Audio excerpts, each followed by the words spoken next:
តើថ្នាំកសិកម្មជាអ្វីស្វែងយល់ពីការប្រើប្រាស់ឲ្យបានត្រឹមត្រូវដើម្បីសុវត្ថិភាពកសិករនិងអ្នកបរិភោគនៅក្នុងយុគសម័យកសិកម្មទំនើបថ្នាំកសិកម្មបានដើរតួនាទីយ៉ាងសំខាន់នៅក្នុងការការពារដំណាំពីសត្វល្អិតចង្រៃជំងឺនិងស្មៅទោះជាយ៉ាងណាក៏ដោយសារធាតុគីមីទាំងនេះប្រៀបដូចទៅជាកំបិតមុខពីរអញ្ចឹងប្រសិនបើប្រើប្រាស់ដោយខ្វះការប្រុងប្រយ័ត្នវានឹងបង្កគ្រោះថ្នាក់ធ្ងន់ធ្ងរដល់សុខភាពកសិករអ្នកបរិភោគនិងបរិស្ថានសារធាតុគីមីទាំងនេះមិនថាជាទម្រង់ម្សៅទឹកឬគ្រាប់នោះទេអាចចូលទៅក្នុងរាងកាយមនុស្សយើងបានតាមរយៈការដកដង្ហើមការលេបចូលឬស្រូបតាមស្បែកក្នុងកម្រិតស្រួចស្រាល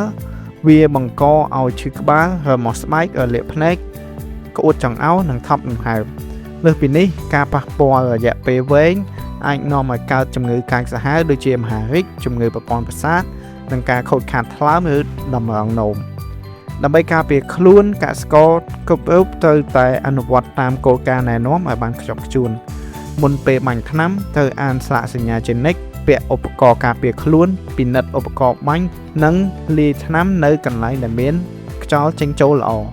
ពេលបាញ់ថ្នាំត្រូវដើរស្របតាមទិសដៅខ្យល់ជេនិកនិងឲ្យខ្យល់បក់ពីក្រោយខ្នងនិងជៀសវាងការបាញ់នៅថ្ងៃដែលមានខ្យល់បក់ខ្លាំង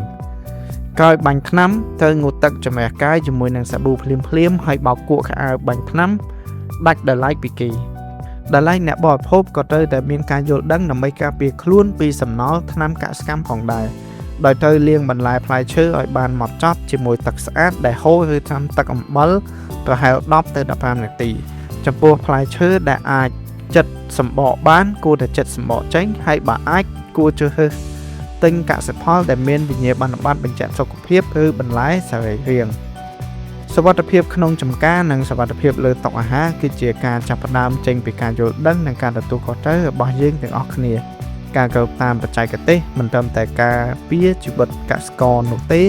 ប៉ុន្តែថែមទាំងផ្ដល់នូវអាហារដ៏មានសុវត្ថិភាពដល់សង្គមជាតិទាំងមូល